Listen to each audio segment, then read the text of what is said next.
এই মুহূর্তে যদি একটা স্মার্টফোন কেনার জন্য আপনার বাজেট থেকে থাকে 25,000 টাকা, তাহলে আমি শিওর যে আপনি রীতিমতো কনফিউজড। কারণ যেই ফোনটা 6 মাস আগেও 15 থেকে 16,000 টাকায় পাওয়া যেত, সেটা কিনতে গেলে এখন 24 থেকে 25,000 টাকা খরচ করা লাগছে। কিছু কিছু ক্ষেত্রে তো সেই ফোনগুলো অ্যাভেলেবেল নাই। তারপর এখন যেগুলো অ্যাভেলেবেল রয়েছে সেগুলোর পারফরমেন্সের অবস্থা খুবই খারাপ, এবং ক্যামেরার কথা না হয় নাই বললাম। আর যারা গেমিং ফোন কেনার কথা চিন্তা করতেছেন তাদের স্বপ্নটা অনেক দূরে, কারণ সেই ফোনটা কিনতে গেলে এখন 30 থেকে 35,000 টাকা খরচ করা লাগবে। কিন্তু এখন যদি আপনার বাজেটটা একদম 25,000 টাকা ফিক্সড থাকে এবং এই বাজেটে একটা ফোন এখন কিনতেই হবে, তাহলে আজকের ভিডিওতে আমি আপনাদেরকে এমন 5টা স্মার্টফোন সাজেস্ট করবো যেগুলো আপনি এই মুহূর্তে 25,000 টাকা দিয়ে কিনতে পারবেন, এবং মার্কেটে সেগুলো কিন্তু অ্যাভেলেবেল রয়েছে। এবং এর মধ্যে কিন্তু একটা স্পেশাল গেমিং ফোন রয়েছে, আপনারা যারা গেমার রয়েছেন তারা কিন্তু সেটাও কিনতে পারবেন। বাই দ্য ওয়ে, আরেকটা ব্যাপার একটু মেনশন করে রাখি, এই ধরনের বাইং গাইডলাইন যে ভিডিওগুলো রয়েছে সেগুলোতে কিন্তু আমি প্রাইস এক্স্যাক্টলি মেনশন করতাম যে এই বাজেটে এরকম ভেরিয়েন্ট এইটা পাওয়া যাচ্ছে, কিন্তু এখন এসে সেটা আর সম্ভব হচ্ছে না। কারণ এই ভিডিওটা যখন রেকর্ড করতেছি যেই প্রাইস দেখেছি, হয়তো এটা এডিট করে আপলোড করতে করতে এটার প্রাইস বেড়ে যেতে পারে, যার কারণে এক্স্যাক্টলি প্রাইসটা দেখছি না। আপনার যদি কোনো স্পেসিফিক মডেল পছন্দ হয় তাহলে যে কোনো দোকান থেকে আপনি চাইলে কিন্তু সেটা কিনে নিতে পারেন। আমাদের এই লিস্টের নাম্বার 1-এ রয়েছে Xiaomi একটা ফোন, Redmi Note 50 4G যে ফোনটা রয়েছে সেটা। এটারই একটা 5G ভেরিয়েন্ট হয়, সেটার দাম হয়তো বা কিছুটা বেশি, এবং এইটা একটু প্রিমিয়াম লাগে দেখতে। এর কারণ হচ্ছে এটাতে একটা 6.77 ইঞ্চির AMOLED কার্ভ ডিসপ্লে ইউজ করা হয়েছে, যার কারণে এটা দেখতে কিন্তু অনেক বেশি প্রিমিয়াম। এবং আমাদের এই 5টা যে ফোন রয়েছে সেই 5টা ফোনের মধ্যে এটাই কিন্তু কার্ভ ডিসপ্লে এবং দেখতে একটু বেশি প্রিমিয়াম লাগে। অনেকেই একটু অল্প দামের মধ্যে কার্ভ ডিসপ্লে খুঁজে থাকেন, তাদের জন্য এটা একটা বেস্ট চয়েস হবে। এবং এটার পারফরমেন্স কিন্তু মোটামুটি ভালো। এটাতে MediaTek Helio G100 Ultra যে প্রসেসরটা রয়েছে সেটা রয়েছে, এবং UFS 2.2 টাইপের যে স্টোরেজ টাইপ সেটা থাকছে, যার কারণে যখন আপনি রেগুলার লাইফে ইউজ করবেন তখন এটার পারফরমেন্সটা মোটামুটি ভালো পাবেন। অ্যাপ ওপেনিং ক্লোজিং এগুলো কিন্তু অনেক বেশি ফাস্ট। এটা একটা রিভিউ আমরা কিন্তু অনেক আগে করেছিলাম, তখন এটার প্রাইস অনেক বেশি কম ছিল। এটা অফিসিয়াল এবং আনঅফিসিয়াল বোথ পাওয়া যায়। আমি বলবো যে আপনারা চাইলে অফিসিয়ালটা কিনতে পারেন, কারণ সেটার প্রাইস খুব বেশি একটা কিন্তু ডিফারেন্স না। আর এটাতে কিন্তু একটা 6000 mAh এর বিশাল ব্যাটারি রয়েছে, এবং 33 ওয়াটের একটা ফাস্ট চার্জার বক্সের মধ্যেই পেয়ে যাবেন, যার কারণে এক্সট্রা করে চার্জার কেনার কোনো প্যারা কিন্তু আপনাকে নিতে হচ্ছে না। এই বাজেটে আপনি চাইলে এটা কনসিডার করতে পারেন। আমাদের লিস্টে নাম্বার 2-তে রয়েছে স্যামসাং A17 যে ফোনটা রয়েছে সেইটা। এই ফোনটাকে এই বাজেটে রাখছি, অনেকেই হয়তো বা কষ্ট পেতে পারেন, কিন্তু কথা হচ্ছে যখন আপনি একটা বেস্ট ক্যামেরা ফোন কিনতে চাবেন 25,000 টাকা প্রাইস রেঞ্জে, তখন এটার বিকল্প কিন্তু কিছুই নেই। কারণ এই জায়গায় একটা 50 মেগাপিক্সেলের মেইন ক্যামেরা রয়েছে, 5 মেগাপিক্সেলের একটা আলট্রা ওয়াইড ক্যামেরা এবং 2 মেগাপিক্সেলের একটা ম্যাক্রো ক্যামেরা। এখন আপনি বলতে পারেন যে শাওমির ফোনটার মধ্যে তো 108 মেগাপিক্সেলের ক্যামেরা রয়েছে। এই জায়গায় মেগাপিক্সেলটা ম্যাটার না, যে আসলে আউটপুট আমরা কতটুকু ভালো পাচ্ছি, পিকচারের কোয়ালিটি কতটুকু বেটার, সেটাই হচ্ছে মেইন জিনিস। তো সেই জায়গায় শাওমিটাকে খুব ইজিলি কিন্তু স্যামসাংয়ের এই S17-এর 50 মেগাপিক্সেল দিয়ে কিন্তু হারায় ফেলতে পারতেছে, যার কারণে এইটা এই জায়গায় সিলেক্ট করা। যদিও কিনা এইটা হয়তো অনেকেই কমপ্লেন করেন শুধুমাত্র এটার ডিসপ্লের কারণে, কারণ এটার ডিসপ্লের মধ্যে একটা ওয়াটার ড্রপ নচ রয়েছে, যেটা দেখতে সত্যি বলতে আসলে অনেক বেশি ব্যাকডেটেড লাগে। কিন্তু এখন 25,000 টাকা বাজারের প্রত্যেকটা ফোনের মধ্যেই এই জিনিসটা একদমই রেগুলার হয়ে যাবে, ওয়াটার ড্রপ নচ। কিন্তু আপনি যদি এই নচটাকে অ্যাভয়েড করতে পারেন তাহলে দেখবেন যে এটার মধ্যে একটা সুপার AMOLED ডিসপ্লে রয়েছে, এবং 6.7 ইঞ্চি হচ্ছে এটার সাইজ। বাট আরেকটা জায়গায় একটু কমতি রয়েছে, সেটা হচ্ছে প্রত্যেকটা ব্র্যান্ড যে জায়গায় 120 হার্টজ দিচ্ছে সেখানে কিন্তু আপনি এটাতে 90 হার্টজ পাচ্ছেন। যেহেতু সুপার AMOLED ডিসপ্লে ইউজ করা হয়েছে, তারপরে এই 90 হার্টজটাকেও মোটামুটি স্কিপ করাই যায়। ডিসপ্লের চারপাশে চিন বেজেলটাও কিন্তু মোটামুটি বড়। এই জিনিসগুলোকে অ্যাভয়েড করতে হবে। সব কিছু অ্যাভয়েড করলে তো হয় না। তারপরেও ডিসপ্লেটা আমার কাছে অন্যান্য ফোনের পরিমাণে অনেক বেশি ভালো মনে হয়েছে। ডিসপ্লের কালার, শার্পনেস এবং ডিটেলটা অনেক বেশি, এবং এই ডিসপ্লের কালারটা এত বেশি ভাইব্রেন্ট, তাকাইলে মনে হয় যে তাকাই থাকি এরকম একটা অবস্থা।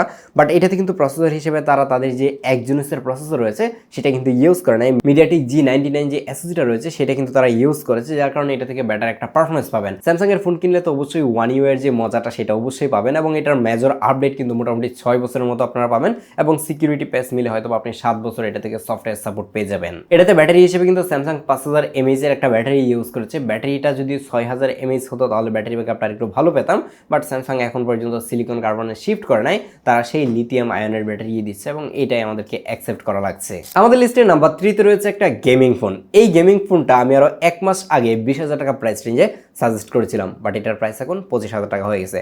আমি জানি না যে 1 মাস পরে যদি আরেকটা ভিডিও বানাই সেটা আবার 30,000 টাকা প্রাইস রেঞ্জে চলে যাবে কিনা। কথা বলছিলাম হচ্ছে IQ Z10X যে ফোনটা রয়েছে সেটা, এবং এটার যখন ফুল রিভিউ আমরা আজ থেকে আরো 1-1.5 বছর আগে পাবলিক করি তখন এটার দাম ছিল মাত্র 18,000 টাকা। ট্রাস্ট মি, 18,000 টাকা। এখন এটার প্রাইস 25,000 টাকা, এবং কিছু ক্ষেত্রে নাকি 25,000 টাকা দিয়ে এটা মার্কেটে খুঁজে পাওয়া যাচ্ছে না। এটাকে একটা জাতীয় গেমিং ফোন বলাই চলে, কারণ হচ্ছে এটা এই বাজেটে আপনাকে MediaTek Dimensity 6300 যে SoC-টা রয়েছে সেটা অফার করতেছে এবং এই বাজেটে এরকম পারফরমেন্স অন্য কোনো ফোন থেকে পাওয়াই যায় না। এই প্রসেসরের সাথে কিন্তু তারা UFS 3.1 এর স্টোরেজ টাইপ দিয়েছে, যার কারণে ওভারঅল এটা থেকে কিন্তু বেটার একটা পারফরমেন্স পাওয়া যায়। বাট যারা ক্যামেরা সেন্ট্রিক ফোন খুঁজে থাকেন তাদের জন্য কিন্তু এটা না, কারণ এই জায়গায় 50 মেগাপিক্সেলের একটা ক্যামেরা দেওয়া হয়েছে এবং এটা থেকে অ্যাভারেজ একটা আউটপুট কিন্তু আমরা পাচ্ছিলাম। বাট ডিসপ্লে হিসেবেও কিন্তু তারা এই জায়গায় কিছুটা কাটপিস করেছে, 6.72 ইঞ্চির একটা IPS LCD প্যানেল দিয়েছে। বাট এটা কিন্তু 120 হার্টজ সাপোর্ট করে এবং এটার ডিসপ্লের ব্রাইটনেস কিন্তু মোটামুটি ভালোই রয়েছে, যার কারণে যদি আপনি আউটডোরে ইউজ করতে চান ব্রাইটনেস নিয়ে কোনো অবস্থাতে কোনো প্রবলেম কিন্তু ফেস করবেন না। ওভারঅল এটা একটা গেমিং ফোন হিসেবে এটাকে সাজেস্ট করাই যায় এবং এটাতে লম্বা সময় ধরে ব্যাটারি ব্যাকআপ পাওয়ার জন্য কিন্তু 6500 mAh এর একটা বিশাল ব্যাটারি রয়েছে এবং বক্সের মধ্যে 44 ওয়াটের একটা ফাস্ট চার্জার পেয়ে যাবেন। তো ওভারঅল এই কম্বোটা আমার কাছে ভালোই লেগেছে এবং এটা আমি নিজে পার্সোনালি অনেকদিন ইউজ করেছিলাম, যদিও কিনা ফোনটা অনেক বেশি বাল্কি কিন্তু হাতে নিতে মোটামুটি ভালোই প্রিমিয়াম লাগে। সো যারা এই মুহূর্তে গেমিং ফোন খুঁজতেছেন বাজেট 25,000 টাকার আশেপাশে, তারা কিন্তু চাইলে এটা কনসিডার করতে পারেন। আমাদের লিস্টে নাম্বার 4 এ রয়েছে একটা মটোরোলার ফোন। মটোরোলার ফোন এখন সাজেস্ট করা যাচ্ছে না, অনেকেই বলে থাকে মাদারবোর্ড ডেড হয়ে যায়, ক্যামেরা ডেড হয়ে যায়, হাবিজাবি অনেক প্রবলেম। কিন্তু আপনি যদি একটু দেখে শুনে ওয়ারেন্টি ক্লেম করার মতো কোনো একটা ট্রাস্টেড দোকান থেকে কিনতে পারেন তাহলে কিন্তু আপনি সেগুলো নিয়ে খুব একটা প্রবলেম ফেস করবেন না। স্পেশালি যদি আপনি ইন্ডিয়ান ভেরিয়েন্ট কিনেন তাহলে এই প্রবলেমটা হওয়ার চান্সেসটা একটু বেশি থাকে, যার কারণে ইন্ডিয়ান ভেরিয়েন্টটাকে অ্যাভয়েড করে আপনি যদি ইন্টারন্যাশনাল, গ্লোবাল অথবা চাইনিজ কোনো ভেরিয়েন্ট কিনেন তাহলে কিন্তু আর এই ধরনের প্রবলেম হচ্ছে না। কথা বলছিল মটোরোলা G57 পাওয়ার কি নিয়ে, এবং এটা অলরাউন্ডার বলার কারণ হচ্ছে এটাতে Snapdragon 6S Gen 4G SSD রয়েছে, সেটা দিয়েছে 50 মেগাপিক্সেলের একটা মেইন ক্যামেরা রয়েছে এবং 6.72 ইঞ্চির একটা IPS LCD প্যানেল রয়েছে। যদিও কিনা এর চারপাশে চিন বেজেলটা কিছুটা মোটা মনে হচ্ছে, তারপরেও এই বাজেটে এখন আর এইসব নিয়ে কমপ্লেন করার কোনো সুযোগ নাই। এবং ব্যাটারি হিসেবে কিন্তু তারা একটা বিশাল ব্যাটারি দিয়েছে, 7000 mAh এর একটা ব্যাটারি। এই ফোন থেকে একটা এভারেজ পারফরমেন্স পাওয়া যায়। যারা ডে টু ডে লাইফে টুকটাক গেমিং করতে চান, শখের বসে গেমিং করেন কিংবা একটু টাইম পাস করার জন্য গেমিং করেন, তারা চাইলে কিন্তু PUBG কিংবা ফ্রি ফায়ারের মতো যে গেমগুলো রয়েছে সেগুলো এটার মধ্যে কিন্তু খেলতে পারবেন। বাট লং টাইমে গিয়ে খুব ভালো একটা সাপোর্ট কিন্তু আপনি পাবেন না। কিন্তু যদি আপনি ডে টু ডে লাইফে নর্মাল ইউজগুলো করেন, লাইক ফেসবুক, ইউটিউব, টিকটক, এই টাইপের যে ইউজগুলো আমরা করে থাকি বেশিরভাগ সময়, সেগুলো কিন্তু একদমই বাটার স্মুথলি আপনি এই ফোনটার মধ্যে করতে পারবেন। আর এটা ডিজাইন যদি আপনি দেখেন তাহলে দেখবেন যে মোটরোলা H60 ফিউশন কিংবা H70 ফিউশন প্রো এই টাইপের ফোনের মতোই কিন্তু ডিজাইন, যার কারণে ডিজাইনে কিন্তু আপনি একটা মোটামুটি লাক্সারিয়াস ডিজাইন আপনি এই জায়গায় পাচ্ছেন। আমাদের লিস্টের নাম্বার 5 যে ফোনটা রয়েছে সেটা একটা ইউজড ফোন। এখন যেগুলো সাজেস্ট করেছি সেগুলো একদমই ব্র্যান্ড নিউ ফোন, কিন্তু এখন একটা ইউজড ফোন সাজেস্ট করা লাগছে। যারা একদমই ক্যামেরা সেন্ট্রিক ফোন খুঁজে থাকেন যে আমার ক্যামেরাটা একদম অস্থির লেভেলের হইতে হবে, আর কোনো জায়গায় আমি কম্প্রোমাইজ করি বা না করি, ক্যামেরাতে আমি কোনো অবস্থাতে কিন্তু কম্প্রোমাইজ করব না, তাদের জন্য রয়েছে হচ্ছে Pixel 7।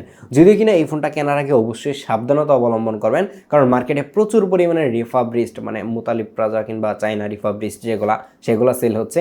ডিসপ্লে চেঞ্জ থাকে, ব্যাক ক্যামেরা চেঞ্জ থাকে, ব্যাক সেল চেঞ্জ থাকে।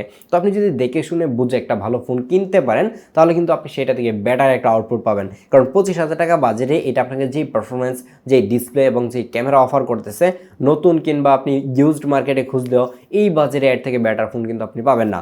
অলসো Pixel 7 কিন্তু গ্রিন লাইন পড়ার চান্সেসটাও কিছুটা কম। এই বাজারেই স্যামসাংয়ের S22টা পাওয়া যাচ্ছে, সেটার ক্যামেরা এটা থেকেও বেটার, বাট গ্রিন লাইনের কারণে সেটা আর মানে সাজেস্ট করা যাচ্ছে না। তো আপনি যদি এই মুহূর্তে কিনতে চান তাহলে আপনি চাইলে কিন্তু Pixel 7টাও দেখতে পারেন। তো আজকের ভিডিওটা এই পর্যন্তই। আমি যদি 25,000 টাকা বাজেটে এমন কোনো স্পেশাল ফোন বা ভ্যালু ফর মানি ফোন আমি মিস করে থাকি সেটা চাইলে কমেন্ট করতে পারেন। আমি আপনার কমেন্টটাকে পিন করে রাখবো যাতে করে আপনাদেরই উপকার হয় এবং আপনি বেস্ট প্রাইসে বেস্ট ফোনটাই কিনতে পারেন। দেখা হচ্ছে পরবর্তী ভিডিওতে, এবং পরবর্তীতে কোন বাজেটের ফোন নিয়ে ভিডিও দেখতে চান সেটাও কমেন্ট করতে পারেন। আল্লাহ হাফেজ।